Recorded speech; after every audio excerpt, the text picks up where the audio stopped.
A new beginning, a heartwarming love story. Welcome to Stories from the Heart. Don't forget to like and subscribe for more touching tales. Hi, my name is Mia. I'm 30 years old, and I work as a librarian in a small, quiet library in town. My days are simple. I wake up early, sip my tea, and walk to the library. I spend my time shelving books, helping visitors, and recommending novels to curious readers. My life is calm, and I cherish the stillness. I love getting lost in a good book or taking long walks in the park. Sometimes I feel a little lonely, but I always tell myself, patience brings beautiful things. Then one day, something unexpected happened. A new volunteer started at the library. His name was Ethan. He was 34. With bright green eyes and a warm, easygoing smile. On his first day, he walked in carrying a stack of donated books and said, "Good morning, everyone." His voice was kind and full of energy. He introduced himself to me with a handshake. "Hi, I'm Ethan," he said. I smiled shyly. "Hi, I'm Mia. Welcome to our little world of books." He grinned, and I felt a spark. Ethan was different from anyone I'd met. He didn't just help with tasks. He brought life to the library.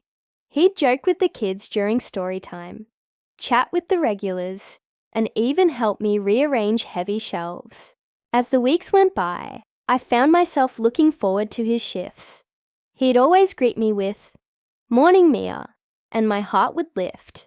During slow moments, we'd talk about our favorite books, places we'd traveled, or silly dreams we had as kids. His laugh was contagious, and I found myself laughing more than I had in years. I tried not to read too much into it. Maybe he was just friendly, I thought. But then one day, as we were sorting books in the back, he said, "Mia, do you ever grab lunch nearby? I'd love to join you." My heart raced, but I nodded. "Sure, that'd be great." That lunch was unforgettable. We didn't talk about the library or books. Instead, we shared pieces of our lives. He told me he'd moved here after a big career change, looking for something meaningful. He mentioned he was single, and that word stuck with me, making me smile all day. From then on, our bond grew stronger. Ethan started waiting for me after my shifts. We'd walk through the town square, talking about everything from old movies to our favorite seasons. One chilly evening, it started to drizzle. I didn't have a scarf, so he wrapped his around my neck. "Can't let you freeze," he said. With a playful smile, I laughed and said, "You're too sweet, Ethan."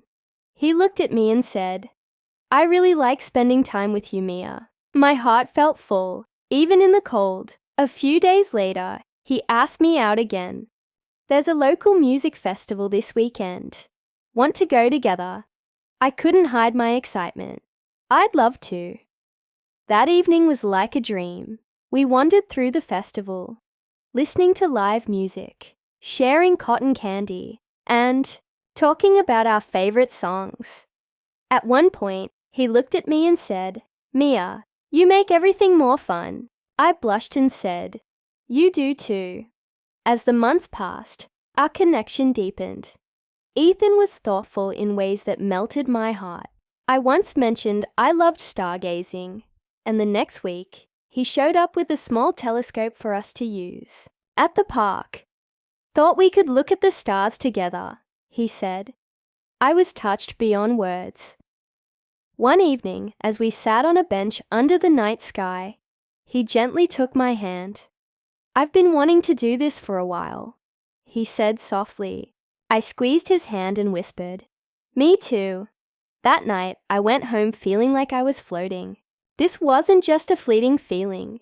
It was safe, kind, and real. Our relationship grew slowly and beautifully. We took our time, respecting each other's pace. We'd spend weekends exploring new hiking trails, visiting cozy cafes, or curling up with books together. He met my sister, who pulled me aside and said, Mia, he's one of the good ones. I couldn't stop smiling.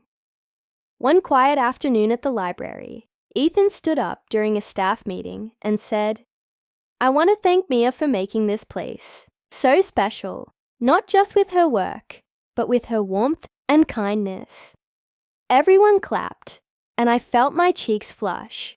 He saw me for who I was, and that meant everything. Time went on, and one crisp autumn morning, we were walking through the park hand in hand. The leaves were falling, and the air was filled with their rustling. Ethan stopped and turned to me. "Mia," he said, his voice steady, "you've become the most important part of my life.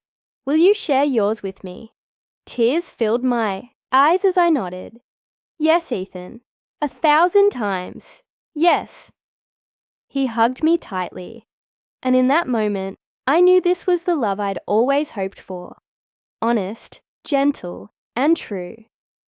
Now I still work at the library, but life feels so much richer. I come home to someone who loves me for me. I wake up every day with a heart full of gratitude. I've learned that love comes when you least expect it, but when it's right, it feels like home. So, dear friends, thank you for listening to my story. If you're waiting for love, hold on to hope. The right love doesn't hurt. It lifts you up, brings peace, and makes you feel whole. Keep your heart open, because the best love finds you when the time is right. If you enjoyed this story, please like, comment, and share it with someone who believes in true love. And don't forget to subscribe for more heartwarming stories. Take care of your heart and keep believing.